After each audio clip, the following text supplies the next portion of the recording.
There you go, folks. So you know what that sound means. We're not only on Facebook tonight, we're on the tube. Welcome back to the Triple T. That's right, it's Tackle Talk Tuesday Live coming at you from the Your Lake Fort Guide, Big Bass Dojo, also known as my garage. And Uncle Ted set the tone.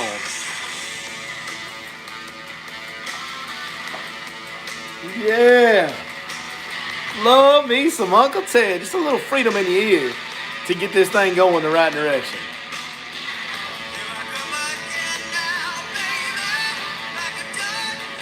Yes, indeed.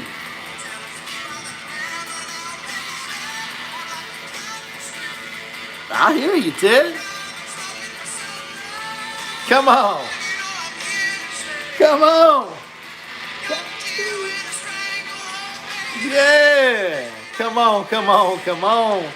Love it when Uncle Ted sets the tone. We like to let Uncle Ted set the tone on a Tuesday night, if you know what I mean. Because sometimes we like to get a little rough and rowdy, and we've had a rough start. Listen, we got some things to talk about tonight. If you don't know, ooh, little burp there, excuse me. If you don't know, this is the Tuesday night live stream. We normally do these on Facebook. We're having some technical difficulties on the book face. I don't really like them people anyway, so we're going to come over here to YouTube. And, yeah, we're going to do Tackle Talk Tuesday here. What this is you guys get to ask me questions about tackle or fishing tactics, or you can really ask me anything you want to. We kind of try to stay focused on tackle, but whatever you guys want to, I'll answer every question to the best of my ability, and we will break down some tackle info for you guys tonight. And Z-Dub wants to know, how did the Little Vandals do tonight? I've been missing my Tuesday night live streams, as many of you know. I have not been present for many of these lately. They have not happened on time or on schedule. Tonight was our last little flag football. So I've got a 12-year-old and a 9-year-old. 12-year-old's playing junior high football. The 9-year-old was playing flag football for the first time this year. And I was, of course, their coach. Tonight we had our little Vandal Bowl with our other team here in Van, another team here in Van that played in the same league we did. We did a little Vandal Bowl tonight. Last game of the season, our own little championship game that we did. We got trophies for them, but only for the winning team, because we don't give participation trophies out here. Like, you got an iron trophy, you're going to get it from me. And Coach Pride from the other team felt the same way, so we did that tonight. And also the winning team got to put a pie in the face of the losing team. And, you know, all these kids go to school together, know each other in a small town. So we had that game actually went on tonight. And this does tie into part of why I've been missing my schedule and all that. You can probably figure it out from there. But Zach will know how we did. I believe the score was 45-0 our way. We came out and got on the gas pedal early and got up to a big lead, and it just kind of cruised from there, man. We tore it up tonight. We did wearing my Vandal football shirt. Yeah, we had a good time this evening. A great way to end a really fun season. And some of the political stuff that got involved in football a few years ago really turned me sour. And be honest with you, I kind of stayed away from football all these years. And I love football, and I know a fair amount about it. And I played it at a decently high level. And, man, I definitely have been away from the game and kind of ignored the game of football for a long time. And now that my kids have gotten back into it, I'm back. And if I'm being honest with you guys, my first real love in life was the game of football, and man, I am back all in, and I am eat up and obsessed with it. Yeah, it was a fun night tonight, and it was just such a fun year and such a great group of kids, man. I got a bunch of kids, and they don't give you any attitude, and none of the kids on the team had any attitude problems, and they were all coachable, and they definitely learned a lot about football. They definitely improved a lot this year. I could see tons of improvement in them. And the biggest thing was tonight, I asked every one of them, I said, hey, you want to play next year? And they all said, yeah. Every one of them wants to come back and play. That was my biggest goal as their coaches, to make sure they all learned something about the game, but most importantly, grew their passion for the game and want to continue to play. So we accomplished the task. This season was a huge success, in my opinion. So, fired up about that. That leads me into why these haven't been happening on a regularly scheduled deal here lately, because I've been chasing kids around a football field. Tonight was the end of flag football. I've still got my junior high boy playing football. And on Thursday night live streams that we normally do here on YouTube, I've missed some of those. Well, I have junior high games every Thursday night. And sometimes we have to drive, like 2 Thursdays ago, we had to drive all the way to Center, Texas to a junior high football game. So it's hard to do a live stream when you're driving all the way down to Center on Thursday night for a junior high game. We've got 2 more junior high games And then we should be straightened up where at least the Monday through Thursday stuff should get back on schedule for you guys on the channel. If you don't know, typically we post an on-the-water video on Monday, like we posted yesterday with us fishing on the water. Tuesday we do live streams on Facebook, and we do throwback videos on YouTube usually on Tuesdays. Wednesdays we do in-depth instructional videos on YouTube and Facebook. The same video post to both. Thursdays we do live streams here on YouTube. That's usually our Monday through Thursday schedule. We should be able to get back to that about 2 weeks from now. So we're doing the best we can. You know, one thing that I used to do these, you know, all this fishing video stuff every day and really try to build a business. And thanks to you guys, was able to build a business. And as these boys, I did it all in a hurry, trying to build something where I could actually slow down and dictate my own schedule going forward afterwards to spend as much time with these kids as I could and be involved in their sports and stuff like that. So I really appreciate you guys, number one, helping me build this, and number two, being understanding of me taking some time away from this at times and missing some of these uploads and these live streams and stuff in order to be able to participate in my kids' athletics and just whatever they're into. Because, you know, that's kind of how it is. Whatever they're into, we're into, right? Because I was into football growing up, but I wasn't into football the last few years till all of a sudden and I'm proud of them because they came around to football on their own. It wasn't from their dad going, hey, you guys want to play football? Let's go. Hey, y'all are going to play football. There was none of that. I never asked them to watch a game, a movie, nothing with me. They just kind of came to it on their own. Now that they're into it, though, yeah, we watch football games, we watch football movies, we play football in the yard all the time. So it's all football all the time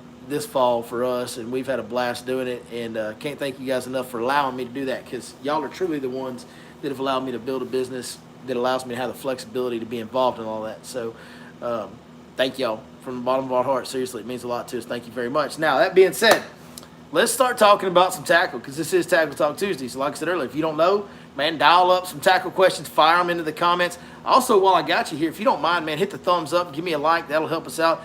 And the most thing that you can do to help it, the thing you can do to help us the most, I should say, is to share this thing. If you guys know how to share it, man, that'd be great. Share it with your buddies.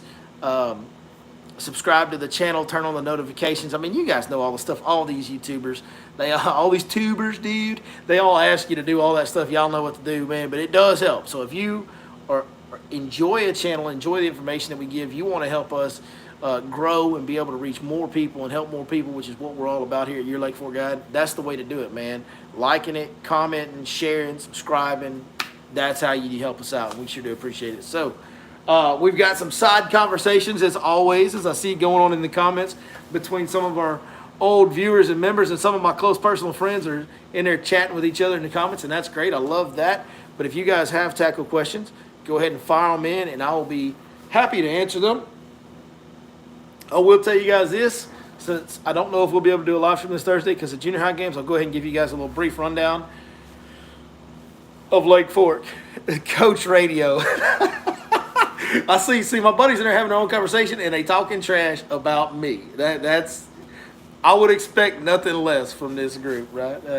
Hey, Radio's a great movie. Radio's a great movie. We'll just leave it at that. I don't want to get too politically incorrect here. Anyways, man, I'm gonna be honest. Lake Fork fishing tough. Lake Fork is fishing tough, man. You can run upon a good little stretch at times on the right day. It's almost a random day. You never know when it's going to come, when you'll pull up onto an area where there's fish feeding and chasing shad around, and you can catch a good amount of fish and catch some good quality fish. But it is so very random and unpredictable, I just can't put my finger on exactly what to do on Lake Fork. Meanwhile, any other lake that I go to, I catch the fire out of them right now. Like, it is a phenomenal fall bite and phenomenally consistent on every other lake that I've been to. I mean, it's gotten that way recently. There for a while it wasn't that, but here the last week or two, it's really gotten good on. I've been to 3 or 4 other lakes that I've been to where it's like every time I make a little day over there, take one day over there, whatever it is, man, we catch, I mean, pretty good, you know, like pretty solid, pretty consistent, pretty good numbers, pretty good size. We've kind of got out of the little, what I call the dink fest. There's always a dink fest early in the fall where you'll get on lakes and you'll catch like the young of the year bass or something, just little tiny ones. You'll catch a bunch of them. We've kind of gotten past that. The bigger fish are showing up shallow. I've gotten a couple of bites on bigger swim baits up shallow on other lakes. Top water bite going on.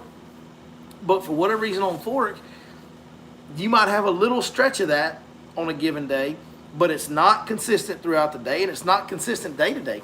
A lot of your days on Fork right now, it is so tough, and really the only way to know you're going to catch fish is to go finesse, slow down, grind. Throw a light Texas rig with a smaller worm or a smaller creature bait. Throw a drop shot, and just go really slow fishing standing timber in 3 to 4 or 5 foot of water. Just a painful way to fish, really, but it's the only way that I know to consistently get bit in, day out on Fork right now and consistently put fish in the boat. And you don't want to do that this time of year. You want to go winding a crankbait, winding a spinnerbait, winding a swim bait. You want to go for the fish that are chasing shad where you can catch a bunch of big ones in a hurry. So many days just don't pay off if you stay with that. So Fork is a difficult undertaking right now. As many of my trips as I can on these other lakes because we're catching them so much better consistently on those other lakes. What do you look for this time of year when offshore fishing? That is a good question. It's not a tackle question, but like I said, we'll answer all kinds of questions. And I need to come back to Brad Lamar's question because that's a good one as well. Bradley Simpson asks this. For offshore fishing, the number one thing you got to look for this time of year, whether you are shallow or offshore, is an overwhelming amount of bait fish. To me, that's the deal. I mean, the fall is all about bait, and you can find, like in a lake like Fork or many of our other lakes around here, Palestine ponds, they're so fertile. There's so much of a population that you can find some bait almost anywhere you want to find it. But what you're looking for in the fall is what I call an overwhelming amount of bait fish. So if you're shallow, it's just bait fish, especially if it's calm and the bait fish are up high on the surface. You can see bait fish popping everywhere. Just an overwhelming amount of bait fish around your boat. Offshore, it's a little easier. You can see them on your electronics. I'm talking about giant balls of shad that are 5, 6, 8, even 10 foot tall balls of shad. Sometimes they cover up most of your screen on your graph as you go over them.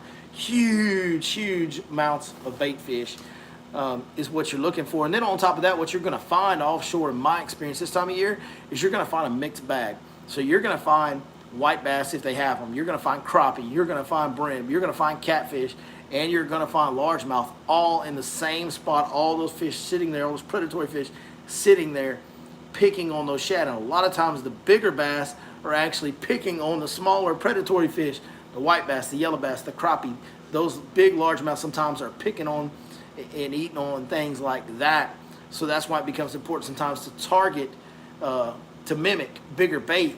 Big flutter spoon, key in the fall. Alabama rig, key in the fall, offshore. Jig and spoon. A jig and spoon can catch a little bit of everything. A jig and spoon will keep you busy because you'll catch all the whites and yellows. Quite often you'll catch the crappie. Sometimes you'll catch the catfish on it.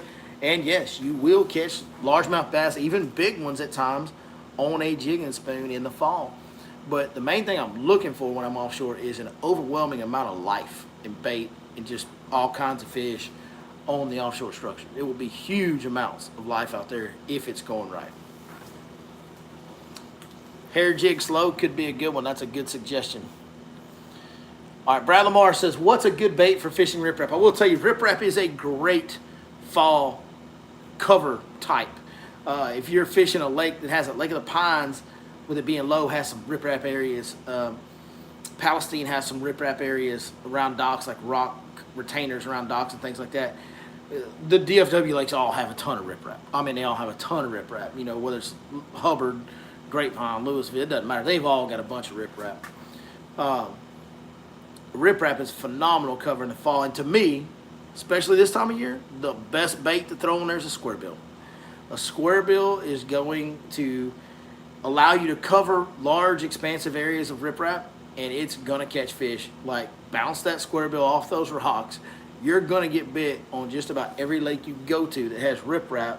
If there's a bunch of bait around riprap, especially, like I said again, overwhelming amount of bait, if there's a bunch of bait around that riprap, a square bill will catch you a bunch of fish, guaranteed. I mean, it doesn't matter what day it is. wind, no wind. This time of year, they're ready to chase bait, and that square bill will catch them.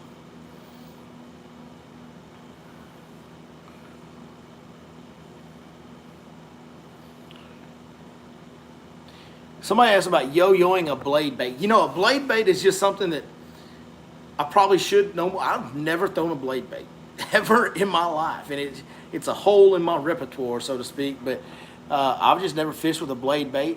It would probably work pretty well this time of year when they're keyed up on them shad. Hey Billy, what rods are you using or going to be using in the future? I've actually have designed my own rods. I've been working on them all year. Immediately when things parted ways with 6 cents, and to be honest with you, I was having some issues and some serious concerns with 6-inch rods, and I was going to design my own rod with them because I was having some issues with their other lines of rods, and for other reasons as well. They actually approached me, wanted me to do it for a long time. We kicked it around, just kicked the can down the road for a while, but I've actually designed my own line of rods with an individual here at Lake Fork that's helping me. He's building them. And we've got some blanks that are American-made blanks. These are true American-made rods, which are not easy to find. Most of the blanks you buy are going to be, even if the rod says made in America, what it means is assembled in America. Most of the rods that you buy, the blanks are made overseas. And you just don't get the quality and consistency overseas as you can here in the States. And it's more expensive to make them in the States, so they are a little pricey. But we've made a very top-of-the-line, high-end rod, and we're selling it for $265.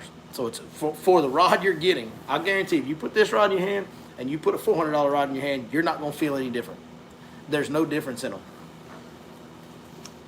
And these are all American-made, made by an American-made blank company, assembled and put together right here in the great state of Texas, right here at Lake Fork. And we called them the LGB rods for, let's go, Brandon. We got a little bit of that going on. It's got an American flag logo on the LGB on the handle. I've got some on my boat. I'll show you the logo right now. Grab one of these real quick.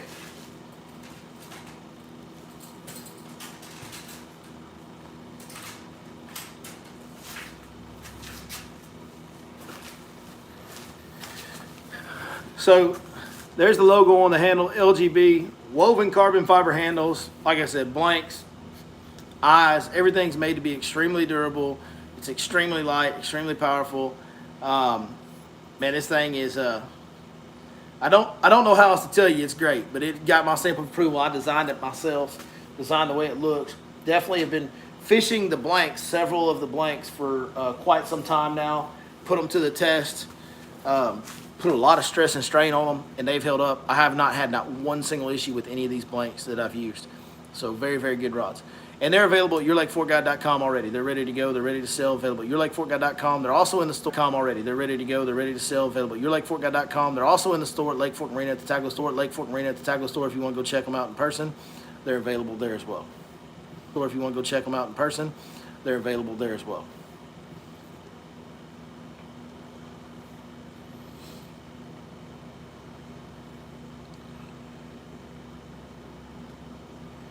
Big John says, you been on my lake much? I've been there once or twice this fall. Not much, not much. He's a Lake of the Pines guy. BB Baits has a new worm that has no salt. Yes, no salt is a good thing. A bait company making plastics with no salt tells me that they are making that bait the way it's supposed to be made. We have got a big misnomer, misconception in the industry that salt makes baits have better action. It does not. It takes away action from baits, makes them sink. No salt gives the bait a lot more buoyancy, actually gives the bait a lot more action, and it makes the bait much more durable. And the real reason that companies put salt in a lot of their baits, a lot of their soft plastics, is so that they will tear up more often and be less durable, so that you have to buy more. That's the reality of it. That's what it is. But yeah. That's good to hear another company making it with no salt that tells me they're trying to do things the right way. I like it. I will tell you, everything that I've gone through over the past year, and I'm still dealing with off the water, some of the drama that many of you know about, it has opened my eyes to the lack of integrity that we have in this world. I mean, tons and tons of people in this. I mean, the majority of people. It's unfortunate, but this is the reality of it. The vast majority of human beings on planet Earth lack integrity. And they may put on a front like they care about integrity and like they want to be an honest person and they care about honesty. But what I found out is when it comes down to it, they'll exaggerate a story, they'll straight up lie, they'll do whatever it is to sensationalize things just the way the news has taught them to do. It's like they're just following. That's the status quo in our society and the media. So that's becoming the status quo, unfortunately, in our society in individuals. They will exaggerate things. They will stretch the truth. They will straight up lie. And it's very disappointing. Very disappointing. People that I had held in high regard and people that I thought would never be that dishonest and literally be dishonest in manners to try and harm you just because it fits their storyline better that they want to tell. I mean, nobody is willing to tell the truth if it doesn't benefit them. It's almost nobody. It's very few people on earth. And it's very, very disappointing. Very disappointing. Because I've always been a guy that, man, I'm like an idiot. I'm an idiot, right? Like, I do some dumb things in my life. But I will fall on my own sword. If I'm wrong, I will say that I'm wrong. And I won't tell a story and tell exaggerations and lie to try to make me look better and make other people look worse. I just won't do it. You know, integrity matters to me. So it's just unfortunate it doesn't matter to more of the world.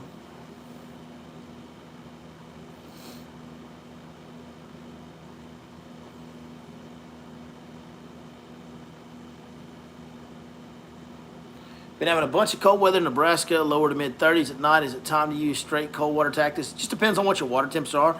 Cold water tactics, to me, come into play when the water gets down into the 50s. Once the water gets into the mid-50s, you really start resorting to cold water tactics at that time, especially if it gets below that, into the lower 50s or 40s. Then it's really, really cold water tactic time.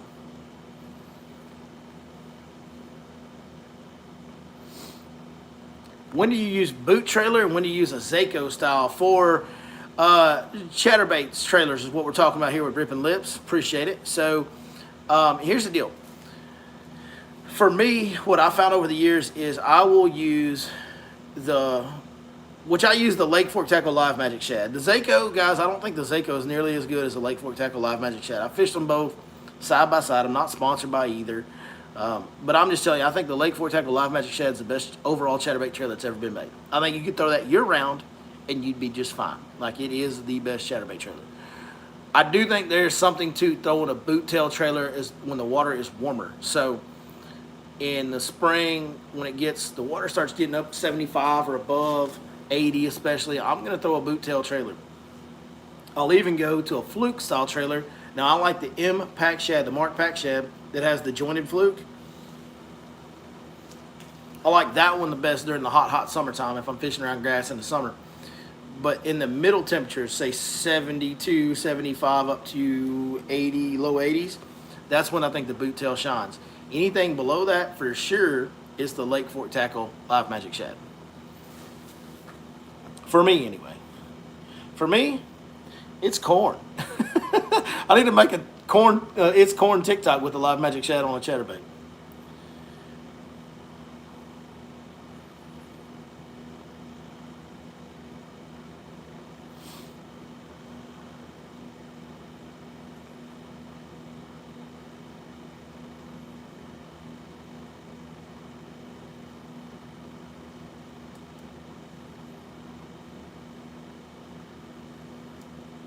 Razor shads. What's a razor shad? I may need to check that out. Let me know what that is, razor shad. Somebody said razor shad for the win.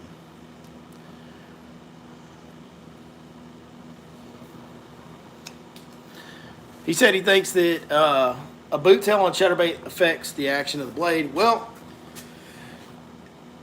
man, I've got like indigestion, but boy, howdy. Excuse me. I think it does if you get too big of a boot tail on there. The ones that I tend to use are 3.5, maybe 4 inches, but use about 3.5 inches is the boot tails that I use, and those don't seem to affect a Z-Man jackhammer at all. They run perfectly correct with those. Now I think if you get a bigger boot tail on there and there's more drag, then yes, it's going to affect something.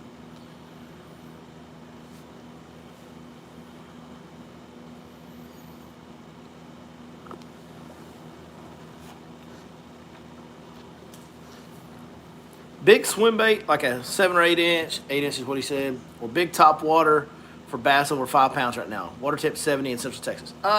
It's just going to depend on the situation, right? Like, it's just going to depend on whether they would rather bite a topwater bait or rather bite a bait that's subsurface.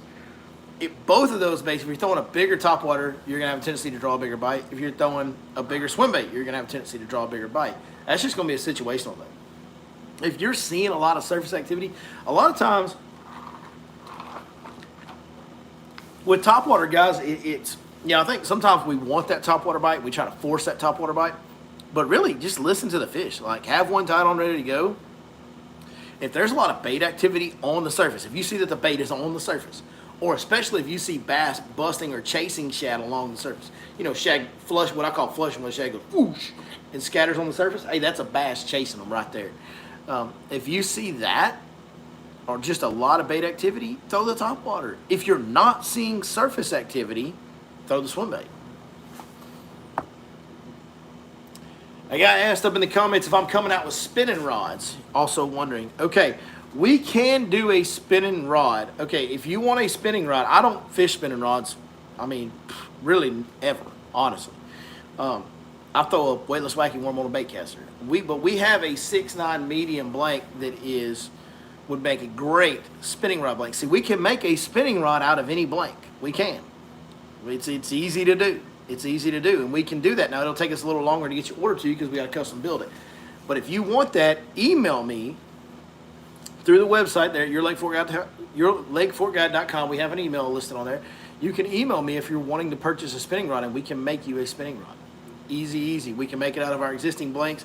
6'9" medium, 7 foot medium heavy, 7.2 heavy light. We've got 7.5 heavy. I don't think you'd want to make a spinning rod out of that. That 7.5 heavy is a broomstick. 7.6 medium heavy.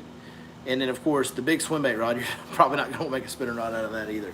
But, like, those 6'9", 7 foot, and 7.2, you might make a good spinning rod out of any of those.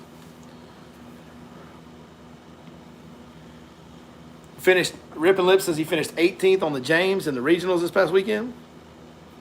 And co-anglers, 167. Dude, that's awesome, dude. Great job. Congratulations. Congratulations. I'll have to check out these razor shads. Does Lake Fork Tackle have new owners? They had a reopening sale a couple weeks ago, and they didn't have any of the swim baits out when you stopped.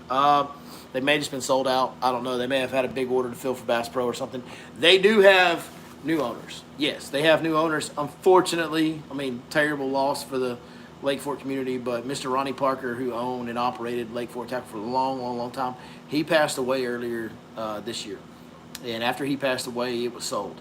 The business was sold. New owners seem to be doing a great job. They seem to be doing a great job. I don't know much about it, but, the business just clicking along, not missing a beat, doing well. So I was glad somebody picked it up that wanted to carry that torch, and it looks like they're going to do it the right way so far. So, man, good on them. And yeah, unfortunately, we did lose Mr. Ronnie Parker from Lake Fork Tackle.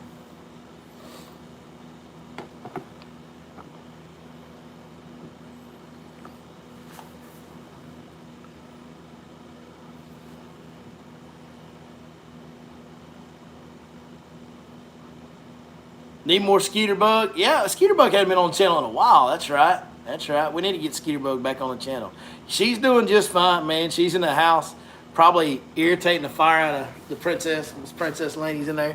She's probably in there irritating the heck out of her, I'm sure.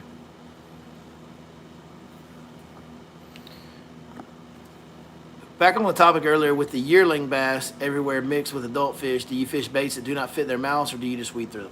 That's going to depend on your preference. I mean, listen, as small as they are, it's still fun to get a bite sometimes. So there are people that just want to get all the bites they can, and we're going to catch them. It's harder earlier. I think earlier in the fall we have an issue with it because even the bigger bass are keyed in on smaller shad early in the fall.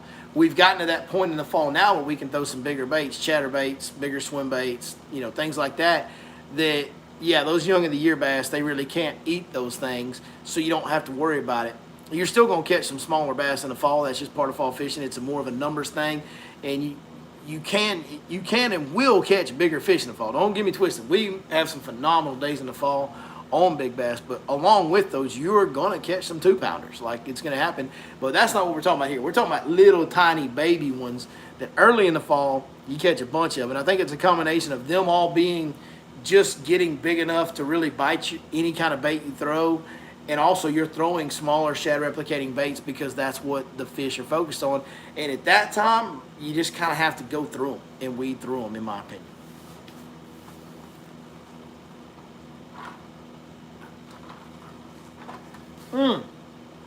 Meant to say this earlier. By the way, I do recommend other lakes right now. Lake Fork is inconsistent and difficult to fish right now as far as production goes on fish catches. But it is fall. We're fishing some other lakes and having some good days, some darn good days. I mean, most every day we're having a really good day on other lakes. I screwed up, and I've got a half-day Thursday open. If anybody wants to go out with me for a half-day Thursday, holler at me. I'd love to get out with you. We go have a good time, catch some fish. We're going to get some bites, that's for sure. But a good time to go. Good weather, another cold front this week. Keep those water temps falling, getting into that juicy zone that they're in, those upper 60s. Man, those bass love those water temps, and should be a good time. So if you want to go out Thursday, holler at me. And also, just overall, the fall, we've got some open dates, so we need to book those. We would sure appreciate you guys helping us out over the month of November. Maybe not that first week or two of November, but I think next week we have 1 or 2 openings that just never got filled, and then later on in November we've got a bunch of openings. So, man, if you guys want to get out on a guide trip, come on. We would love to have you. Lake Fork's going to come back around. The colder it gets, we're going to get on that little Alabama rig deal here in the month of November. A jerkbait Alabama rig deal that gets pretty special, that usually goes down every year, especially with the lake being low. That particular fall pattern should play really, really, really well.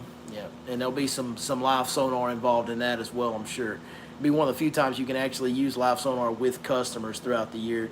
Will be that November deal with that jerkbait and that A-rig. So, if y'all want to come out, man, it's a great time of year to go fishing. We need the trips, we need the business, and we'd love to have you. And it's not just, it's myself, but it's also the guys I work with. We all need it. So if anybody wants to get out, let us know.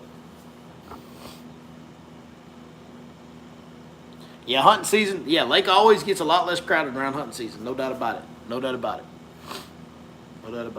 Yeah, less people on the water. I love fishing in the fall because of that, because there is less people on the water.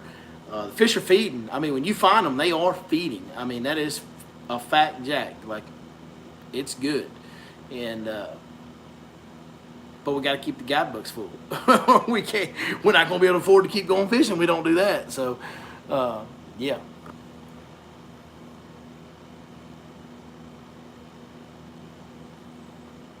Spinnerbait, square bill, or worm, man, all three. All three can be. To pick one, it's going to depend on the cover, right? Like, if I got a lot of vegetation, I'm going to pick a spinnerbait. If I've got a lot of wood or rock, I'm going to pick a square bill. If I've got a little bit of both, or if I just want to fish slower, I'm going to pick the worm.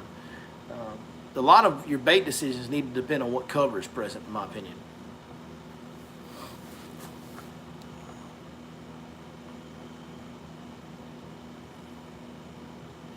What else y'all got for questions tonight? Or if I missed one. Who makes a good deep diving jerkbait? To me, the best jerkbait on the market, especially for the deeper ones, are the Mega Bass. Mega Bass, they got like a +1, a +2. I don't know. You can tell by the length of the bill. I can't remember the name of them. But the Mega Bass series of jerkbaits to me is the best jerkbait on the market.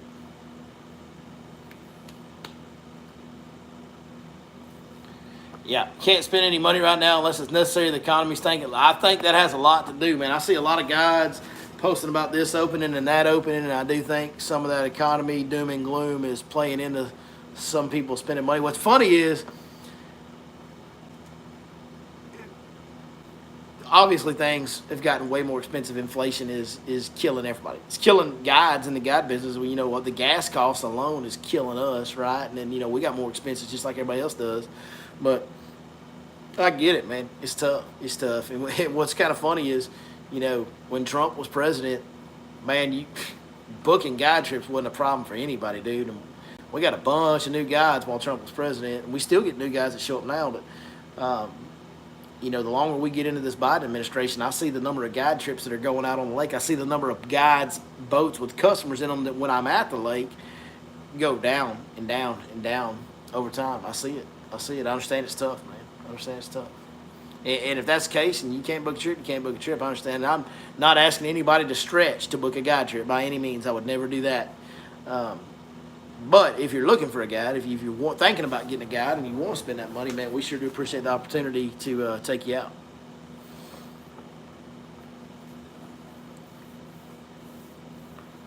MLF, new rules came out today for Bass Pro Tour. 5 biggest fish now, not every fish. I saw that. I didn't know if we want to talk about that tonight or not. We can talk about it a little bit.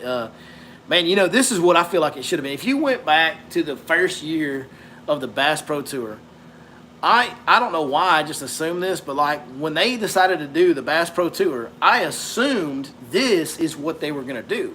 Have the live scoreboard, have catch, weigh, and immediate release, but it's a best 5 scoring system. I assume that's what the Bass Pro Tour was going to be when they broke off. When they announced that it was going to be an every fish counts deal on the Bass Pro Tour, I was shocked. Like, I was shocked, and I was like, that's a mistake. That's not what it needs to be. The every fish counts deal needs to stay with their cups. Like, no pre-fishing, show up, who catches the most fish win. Like, that is a unique deal, and it's special, and it works. It's great for that. But for a sure enough 4-day, well, 6-day in this case, but 4 days of fishing, bass fishing tournament, to me, best 5 still is the truest test. I've leaned kind of the other way, or I've saw the validity of the other way over time. I still feel like when push comes to shove, best 5 is still the best. I've seen a lot of comments in a lot of places about this today, and I think that a lot of the fishing public is off base. I've seen the comments of basically it's just the old guard not wanting the new young guys with their live scopes to whoop on them. Well, let me tell you something. Catching fish with a live scope ain't got nothing to do with numbers. That is more beneficial to guys that want to target bigger fish than it is guys that want to target numbers. It's not a often using forward-facing sonar is not a way to catch fish faster. It is a way to catch bigger fish.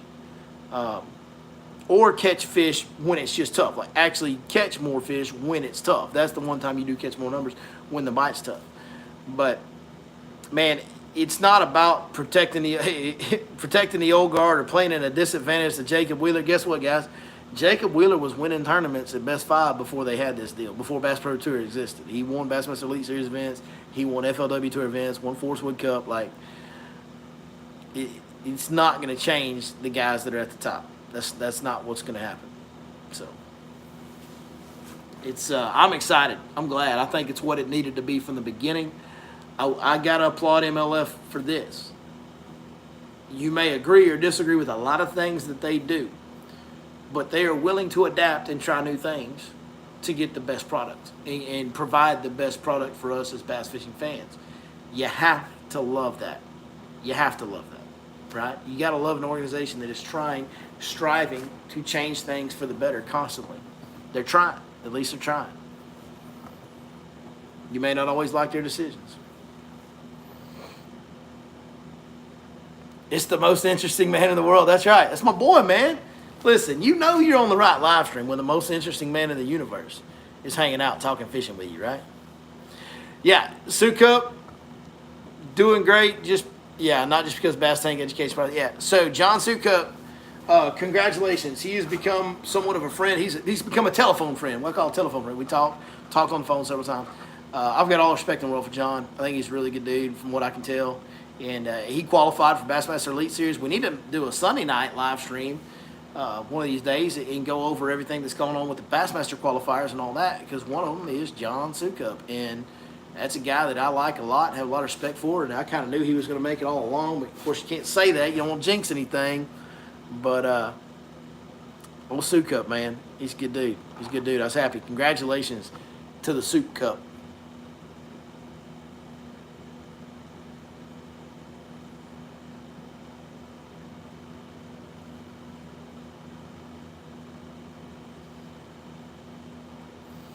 Wheeler commented he's really excited for the change, gives him an excuse to go after the big bass and not just catch as many as possible. Yeah, that's it.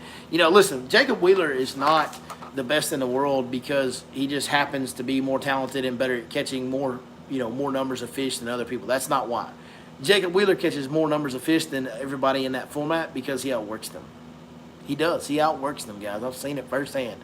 And as long as that doesn't change, he's going to keep winning even at 5 fish. He's still going to outwork them at catching bigger fish. So he's still going to be Jacob Wheeler. I have no doubt about that. No doubt about that.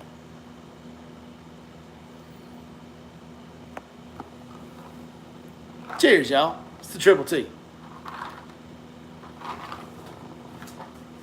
The Triple Tree.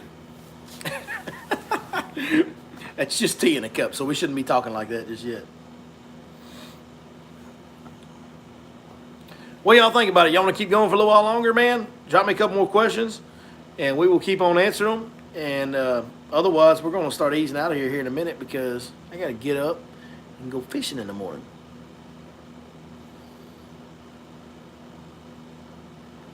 Yeah, Wheeler's a machine.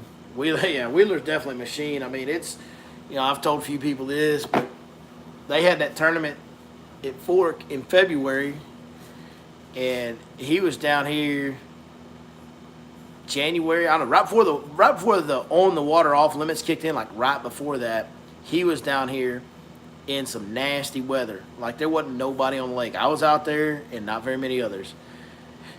And that joker was out there before I was and after I was. He was out there daylight to dark every day that he was here, and he was the only one I saw. I did not see another MLF guy on the lake at that time when he was here, putting in that work, man. Then when they were like here or Palestine, one of the two, he took like one of his off days. They have those off days between events, and drove to Grand overnight, fished Grand Lake, Oklahoma for a day, then drove back, fished the next day competition because he wanted to go up there and get a look at Grand because they had a tournament coming up there, and it was about to go off limits. They're on the water off limits was about to kick in. He is better than them and wins more than them and beats them so consistently because he outworks them. That's all there is to it. How much rain did we get out here? Not near as much as y'all got Zach over there in the Rowlett area. It petered out, man. It kind of just, right as it got, where I live in Van, Texas, is straight south of Lake Fork. And right when it got to here, like right before it got here, it literally lost a lot of steam. The storms weren't nearly as strong. The rain wasn't nearly as strong. Everything. The whole storm in general just lost a lot of energy right as it got to us, right before it got to us. So we got some rain at Fork yesterday, but nothing like what happened just to our west, unfortunately, for Lake Fork, yeah.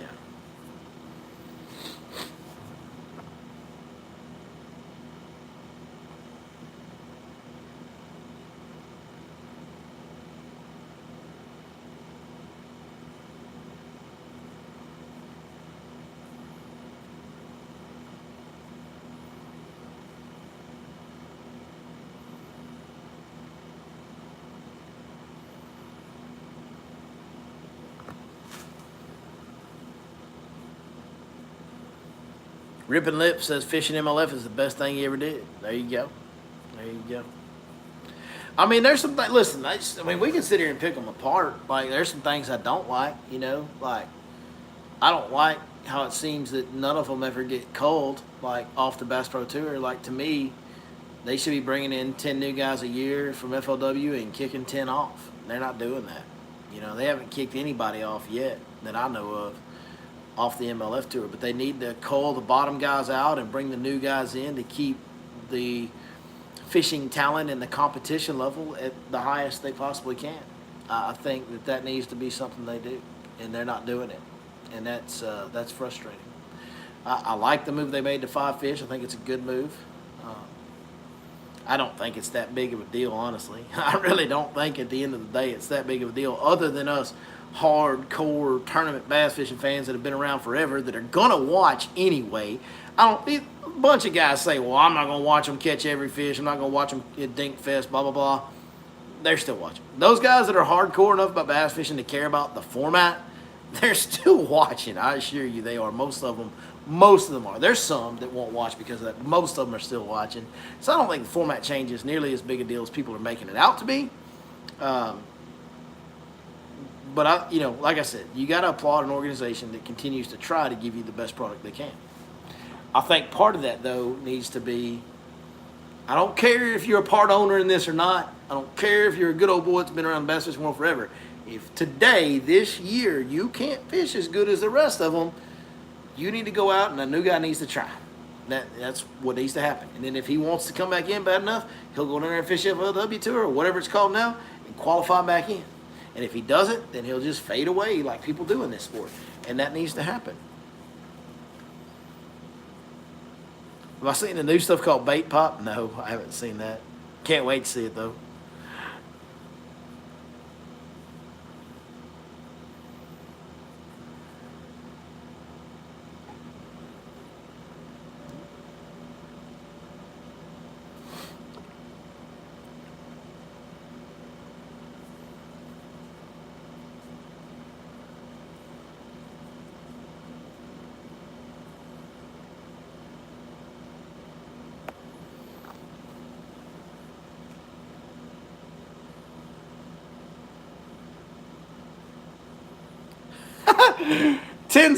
How about we do a 10 seconds of liberal tears to wrap it up tonight? Because this is a great one. I did not see this, but thank you so much for bringing it to my attention.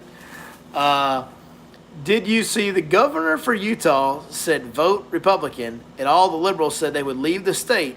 He made a commercial stating that he will pay to move them because they cost more than that. They're costing the state more by staying there, so we'll pay you to go ahead and leave so you can quit costing us money. Liberals, your way of thinking is so detrimental to society that it is worth it to pay you to leave said society. Go cry about that, liberals. That's great. 10 seconds of liberal tears. Guys, that's going to do it for us tonight, man. I appreciate all you hanging out with me on Tuesday night.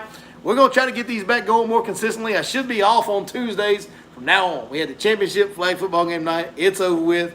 Little Vandals got a big victory. I'm so proud of them. They did so good this year, man. I love all those kids, and we had a great time. And more importantly, we had a great time here with you guys tonight. Y'all holler there, see if you need a guide trip over there at yourlake4guide.com. We will see you. Thank you guys for watching. Yeah, I'm going to pre myself right now. We'll see you next time right here on Your Lake 4 Guide. Cheers, y'all.